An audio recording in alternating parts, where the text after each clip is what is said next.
ነገሩ ለምንድን ነው ጦርነት ያስነሳው? አዋርዱ በሰላም የተከናወነ ነበር አይደል? ለምንድን ነው ትርምስ የተነሳው? የእግዚአብሔር ልጅ ጌታችን ኢየሱስ ክርስቶስ ነው። ትላንትና እንግዲህ ማስተዋል አንድ መድረክ ላይ የተናገረችው ንግግር በጣም ብዙዎችን ሲያስቆጣ ተመልክቻለሁ። ጉዳዩ የሞትና የህይወት ስለሆነ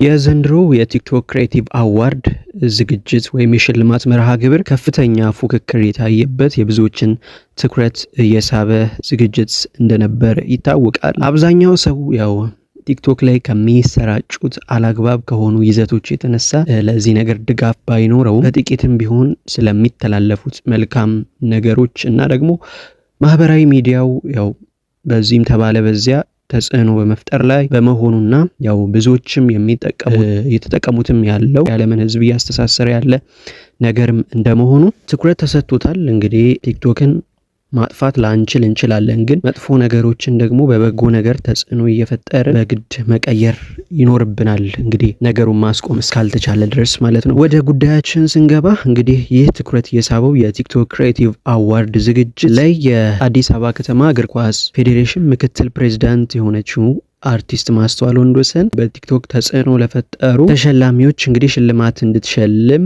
በአንድ ዘርፍ ላይ ተጋብዛ ነበር።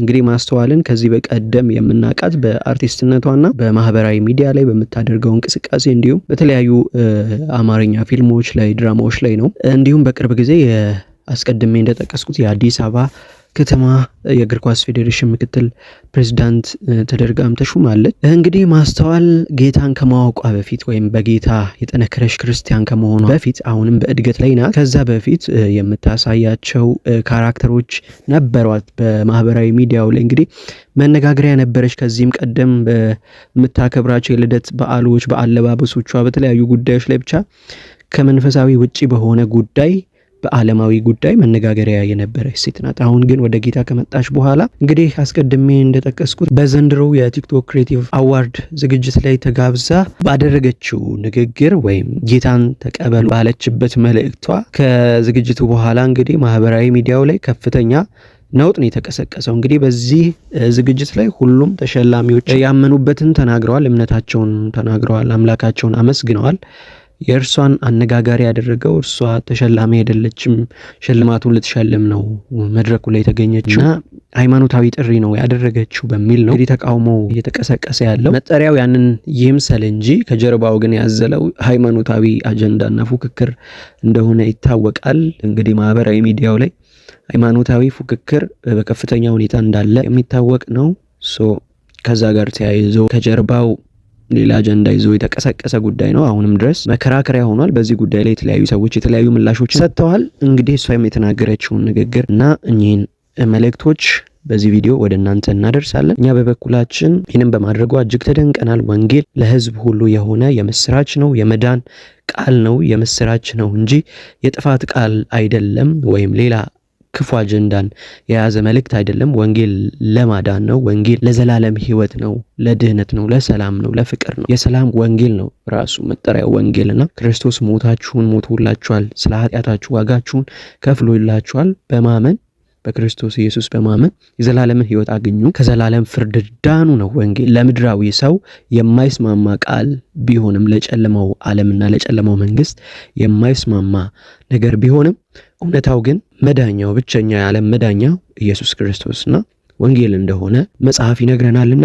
አድናቆት ነው ያለን ለማስተዋል። ይህንን በድፍረት በማድረጓና ያለ መንፈስ ቅዱስ አጋዥነት ሊሆን አይችልም። ሰው በክርስቶስ መንፈስ ካልሆነ በቀር ኢየሱስ ጌታ ነው ሊል እንደማይችል መጽሐፍ ይነግረናል። እሷም ጌታ ረድቷት ይህንን አድርጋለች።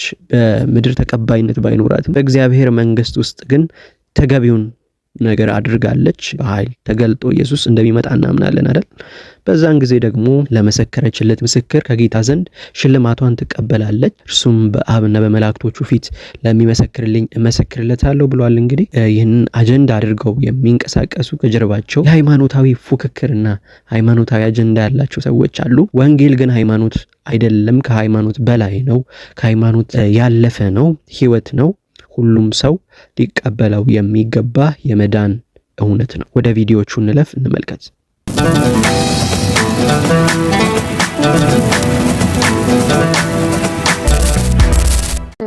ድሮዎች አሉ አይደል? ዛሬ 27 ሽልማቶች አሉ። እኔ ግን ለሁላችሁም የሚሆን ሽልማት ይዤላችሁ መጥቻለሁ። ሁላችሁም መሸለም ይገባችኋል ብዬ አምናለሁ። ይሄንን ሽልማት ከተቀበላችሁ በህይወታችሁ የምታመጡት ለውጥ ወደ ግራ ከነበረ ወደ ቀኝ መሄድ ትጀምራላችሁ። ወደ ኋላ ከሆነ የምትሄዱት ወደ ፊት መሄድ ትጀምራላችሁ። የህይወታችሁን መክሊታችሁን ፍርሃት የሌለበት ሰላም ያለበት ህይወት መኖር የምትችሉበት ስጦታ ነው። ስለዚህ በጣም ተጠቀሙበት። ካከበራችሁት ያከብራችኋል፣ ከናቃችሁትም ደግሞ እንደዛው። የእግዚአብሔር ልጅ ጌታችን ኢየሱስ ክርስቶስ ነው። ነገሩ ለምንድን ነው ጦርነት ያስነሳው? አዋርዱ በሰላም የተከናወነ ነበር አይደል? ለምንድን ነው ትርምስ የተነሳው? ኢየሱስ አለቻ፣ ስሙን ጠራቻ፣ ብቸኛ አዳኝ የሆነውን ስም ጠራች። ምድር ተንኮሻኮሸ። ሶሻል ሚዲያው ጠቅላላ ከኢየሱስ ቀጥሎ ብዙ ስም ተጠራ። we don't really care by the way። ዋናው ኢየሱስ መጠራቱ ነው። ዋናው ኢየሱስ ነው። ኢየሱስ ይጠራ ብቻ። ሰፈር መንደሩ ነው የሚንኮሻኮሸው። ለምን እንዴ? ይሄ ስም ከተጠራ ኢየሱስ የልዩነታችን ምክንያት ስም ይጠራ ብቻ። ሌሎች ስሞች ከስር ይንጫጫሉ። ሌላ ስም ሁሉ ከዚህ ስም ስር ይሰግዳሉ። ዋናው ስለተጠራ ስለሌሎች ጉዳይ የለንም። ትላንትና እንግዲህ ማስተዋል አንድ መድረክ ላይ የተናገረችው ንግግር በጣም ብዙዎችን ሲያስቆጣ ተመልክቻለሁ። ልክ ናት አይደለችም የሚለውን ሐሳብ በደንብ እንድናወራበት ፈልጋለሁ። የመጀመሪያ ግን ጥያቄ ይሄ ነው። እንዲውኛ ቆይ የትኛው ድፍረትና ሞራላችን ነው እዛ መድረክ ላይ እንዲህ መባል አለበት የለበትም ያስባለን? የትኛው ሞራላችን ነው? መድረኩስ እንዲው የትኛው የከበረ መድረክ ሆኖ ነው? በእናታችሁ እንዴት የከበረ መድረክ ሆኖ ነው የኢየሱስ ስም የማይጠራበት አይደል? ስለ ክርስቶስ አዳኝነት ስለ ክርስቶስን ማክበር እንደሚያከብር የማይነገርበት የከበረው መድረክ ቲክቶክ ክሬቲቭ አዋርድ ነው አይደል? ማስታወቂያ እኮ እየተሰራባችሁ ነው። ሌሎቻችሁ እዛ የተቀመጣችሁ ምንም ሌላ አዲስ ነገር የለም። ይሄ ማርኬቲንግ ነው። ፕሮግራሙን ያዘጋጁት ሰዎች በእናንተ የሆነ ሽልማት ሸልመው ማስታወቂያ እየሰሩባችሁ ነው፣ ብዙ ሺህ ሰው የሚመለከተውን። እና የትኛው የከበረ መድረክ ሆኖ ነው እዛ ቦታ ላይ ያቺ ልጅ እሷ የሚመጥናችሁ ብላ አስባላችሁ ሽልማት ልስጣችሁ? የከበረ ነገር አለ፣ ኢየሱስ ነው። ይህንን ብትወስዱት ብትቀበሉት ያከብራችኋል፣ ብትንቁት ትናቃላችሁ ስትላችሁ አክብራችሁ ነው። ሌሎቹ ማስታወቂያን ይሰሩባችሁ። እቺ ልጅ ግን በእውነት እንደ ስሟ አስተዋይ ነች። በቃ እንዴ የትኛው መድረክ ነው ኢየሱስ የማይነገርበት መድረክ? ሃይማኖት ቦታ አለው ምናምን የምትሉ ሰዎች ኢየሱስ ቦታ መርጦ ነው ለእናንተ የሞተላችሁ? ኢየሱስ ማንነታችሁን አይቶ ነው? ሰፈር ማንነት መርጦላችሁ ነው? ገና ውዳቂ ቆሻሻ ኃጢአተኛ እያለን እኮ ነው የሞተልን። እሱ እንኳን አላፈረም። ለኛ ከፍ ተደርጎ እርቃኑን በቀራኒው መስቀል ላይ ሲሰቀልና ሲሞት ሼም አልያዘውም። ለኔና ለናንተ እርቃኑን የሰማይና የምድር ፈጣሪ የሆነ እርቃኑን ሲሞት እንደዛ ሲገረፍ እንደ ወንበዴ ግራና ቀኝ አብረው ሆኖ ሲሰቀል ሼም አልያዘውምና ወርዶ ረኔ እዚህ አልሞትም አላለ። ታዲያ እሷ ለማናችሁ ብላ ነው ቦታ መርጣ የምትናገረው? ሰው ባለበት ሁሉ ይሄ የምስራች ሊነገር ግድ ነው። ታዲያ ምኑን ክርስቲያን ሆነን? ክርስቲያን ማለት እኮ የዓለም ብርሃን ማለት ነው። በየሄድንበት ልናንጸባርቀው ልናበራው የሚገባ እውነት ቢኖር ኢየሱስ ክርስቶስ ነው። ድሮ ሐዋርያቶችን የሮም ነገስታቶች ነበሩ እንግዲህ በዚህ ስም ሁለተኛ እንዳትናገሩ እየተባሉ የሚገረፉት። እነሱ ግን እግዚአብሔር ያለንን ከማድረግ ወደ ኋላ አንሄድም እያሉ በስሙ እየተናገሩ ይዞሩ ነበር። አሁን ደግሞ ጭራሽ ቤተክርስቲያን ነን የሚሉ መንፈሳዊ ተቋም ነን የሚሉ ናቸው። በዚህ ስም እንዳትናገሩ ቦታው አይደለም እያላችሁ ያላችሁት። ተው እንጂ እንዴ ተው። የኢየሱስ ስም አይደለም በዛ ስፍራ ላይ ማለት ነው። እና ሐዋርያው ጳውሎስ በነ ንጉስ አግሪጳ በነ ፌሊክስ ዘንድ እንኳን ቆመው በእስራት ሆነው ክቡር ሆይ እያሉ የተናገሩለት ስም ነው። በነገስታቶች ፊት በመኳንንቶች ፊት እንደነ ዳንኤል ያለ ምንም ሳናፍርበት ልንናገረው የሚገባ ነው። እና እድለኞች ናችሁ። ይሄን ጉዳይ አይደለም እንደዚህ በነፃ በዛ ስፍራ ላይ መስማት እንዲው ከፍላችሁ እንኳን የምትችሉትን ህይወት እንኳን ቢያስከፍላችሁ ከፍላችሁ ብትሰሙት ያድናችኋል። ስለዚህ ሞራል የለንም። እሺ በጣም እድለኞች ነን ይሄንን ለመስማት በመታደላችሁ። እነዚህን የሚሰሙ ጆሮዎች ብፁዓን ናቸው፣ ስለ ክርስቶስ የሚሰሙ። ብዙ ዜና ሰምተናል በመድራችን ላይ ብዙ ተርኪ መርኪም ሰምተናል። ረብ የለሽ ነገር ስንሰማ ነው የምንውለው በየቀኑ የምንከታተለው። ጌታ ኢየሱስ ሽልማት የሆነውን ኢየሱስን ህይወትን ይቀይራል ብሎ እንደመስማት ደስ የሚል ዜና የለምና እባካችሁ የማታውቁት ነገር ካለ ዝም ብትሉ ይሻላል። ሲሆን ሁላችንም እድሉን ብናገኝ እንዲህ አይነት ነገር ላይ ያከበረንን ጌታ አክብረን እሱን ደግሞ እኛ የቀመስነውን መልካም ነገር ሌሎች እንዲቀምሱ ኢንቫይት ብናደርግ ክብራችን ነው። በሰማይ ያለው አባታችሁ በመላእክት ፊት ነው የማያፍርባችሁ። ከዛ ውጪ ግን እንዲሁም መጻደቅ 21ኛው ክፍለ ዘመን ነው እንዴት እንዲህ ይደረጋል ምናምን የምትሉ ሰዎች እናንተ ዓለማዊ ድብን ያላችሁ ዓለማዊ ሰዎች ስለሆናችሁ ነው። ለእናንተ ክብር ዋጋ ያለው ምን ያለው ነገር በሙሉ ዓለማዊ መልክ ያለው ነው። ይሄ ግን ኢየሱስ ክርስቶስ ዓለማዊ መንፈሳዊ ሃይማኖት ስፍራ እየተባለ የሚነገርበት ቦታ የሚመረጥበት ሳይሆን ለፍጥረት ሁሉ በየትኛውም አጋጣሚ በጊዜው በጥቂቱ ክርስቲያን ልታረገኝ ትፈልጋለህ እንዴ ያለው ንጉሡ ሐዋርያው ጳውሎስን ይግባኝ የጠየቀበት ምክንያት ራሱ የታሰርኩበት ጉዳይ እኮ ይሄ ነው ያ ነው ሊል አይደለም። ልቡ የታሰረችበትን ጉዳይ ለንጉሡ ለመንገር ቸኩሎ ነበር ሄደው። ቤተ መንግስት ነው ንጉሡ ጋር ነው እንደዚህ ነው ንጉሡ እኮ ነው ሰውየው አይመችም እኮ ትክክል አይደለም መልእክቱ እኮ እዚህ ጋር አይነገርም የሚባል ነገር ሐዋርያ ጳውሎስ አያውቅም። በአዲስ ኪዳን በዕብራውያን ከታመነ 14 አለዛ 13 መጽሐፍ የጻፈው ማለት ነው። ወገን ልባችን የታሰረበትን ጉዳይ ባገኘነው አጋጣሚና ባገኘነው ክራውድ ሁሉ መናገር ዋንቷንም መናገር የህይወታችን ዘይቤ ነው። ምክንያቱም ጉዳዩ የሞትና የህይወት ስለሆነ ወደ ሞት የሚነዱትን ወደ ህይወት ኑ ማለት እሱ ነው የህይወታችን መኖሪያችን እስትንፋሳችን ራሱ የምንኖረውም ዘላለምን ካገኘን በኋላ ያልሄድነው እዚህ ምድር ላይ ስራችን እሱ ስለሆነ ነው። ስለዚህ ነው ባገኘነው አጋጣሚ ሁሉ ኢየሱስ ያስፈልጋችኋል የምንለው። ማስተዋል ጌታ ኢየሱስ ክርስቶስ ዘመንሽን ይባርከው። ቴንክ ዩ ለማለት ነው።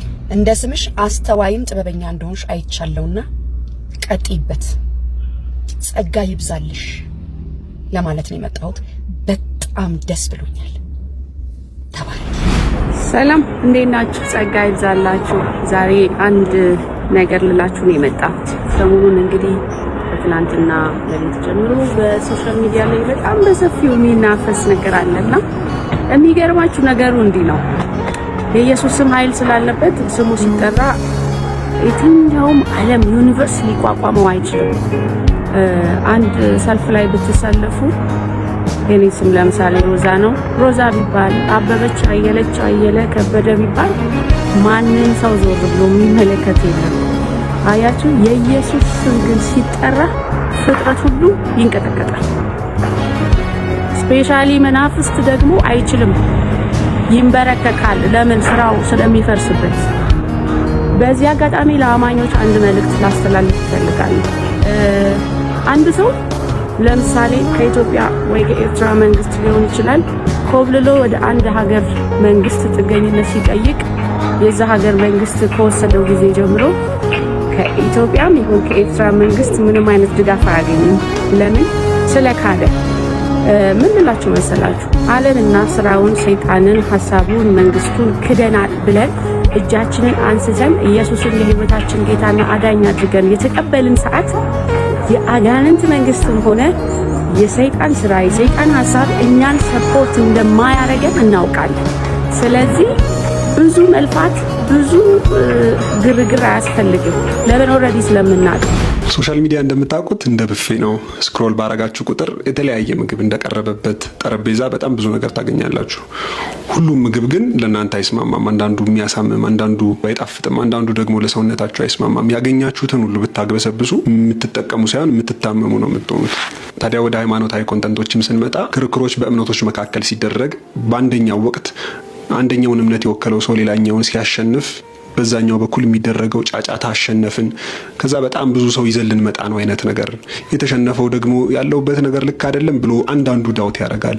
ሪቨርስ ሂስትሩ እንደገና ሲገለበት ደግሞ በዛኛው ግሩፕ ያለው አሸናፊነት ይሰማዋል። ከዛ ድሉ ሳምንቱ ሙሉ ሲወራ ይውላል። እና በዛ ምክንያት በጣም ብዙ ሰው ወደ እምነቱ ማምጣት የሚቻል ይመስላችኋል።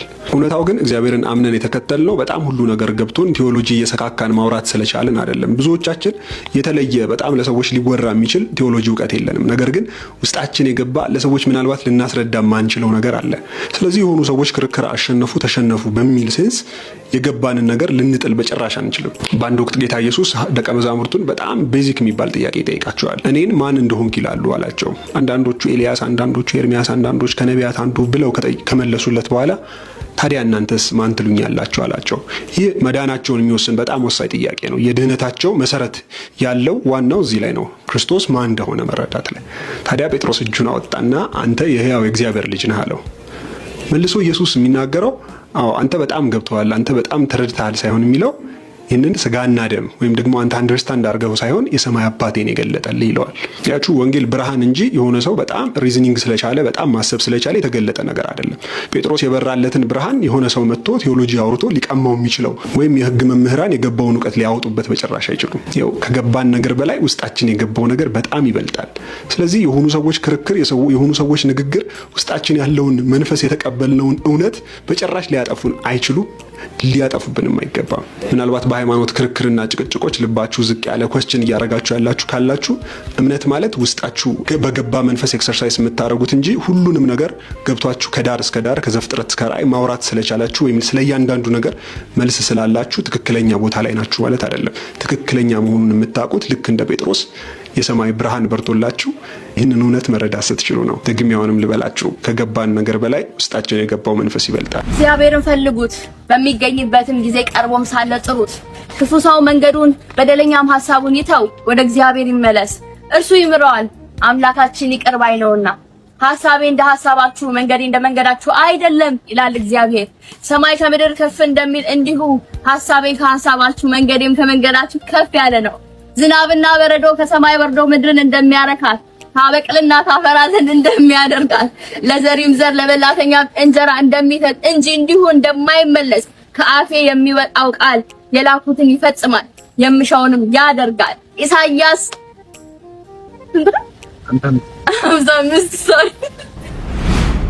አናፍርበትም። በኢየሱስ ሰው በዘመዱ አያፍርም፣ በጓደኛው በትምህርት ደረጃው አያፍርም። በኢየሱስ ከምንም ነገር ጋር ላነጻጽረው አልችልም። ኢየሱስ አንደኛ አይደለም፣ ለአይነት ራሱ አንድ ነው ያለው። ጨቀጨቁን፣ ጌታን ተቀበሉ፣ ጌታን ተቀበሉ፣ ጌታን ተቀበሉ። ወድኔ ታመን በዛ በሽታ መኖር ይሻላል እስከ መጨረሻ መሞት። ያለ ክርስቶስ ምንድነኝ? ሞት። ያለ ክርስቶስ ምንድነኝ? ዲያብሎስ የሚያሽከረክር። ያለ ክርስቶስ ምንድነኝ? ባሮጌ በቤት የምትመላለስ። ጌታን ተቀበል ሲባል የፕሮቴስታንት አጀንዳ የሚመስላቸው ሰዎች አሉ። ኧረ አይደለም። እግዚአብሔር እጁን ዘረጋ። እግዚአብሔር በምህረት ወደኛ መጣ። ይሄ እኮ ነው እኔ የሰራሁትን ስራ ያንተ አድርገህ ውሰደው እኮ ነው። ይሄ እኮ መሻማት ነበረብን፣ ሰልፍ መጠበቅ ነበረብን እንዲገባ። ወንጌል ምንድነው? በራሳችን ስንሆን የሞትነን ዓለማውያንን ግን ታውቃለህ ኢየሱስ መሞቱንና መነሳቱን፣ ታውቃለህ ኢየሱስ ማድረጉን፣ ታውቃለህ ኢየሱስ በሰማይ ስፍራ በቀኝ መቀመጥን እሱ መውሰድ ማለት ነው። አትስጋስ እንዴ! ጌታን እኮ ወጣን ነው መቀበል ያለብን። እጁን ዘረጋ እግዚአብሔር ከሞት ላይ ያወጣል። ስለሚወደን በጣም በምሕረቱ ባለጠጋ ስለሆነ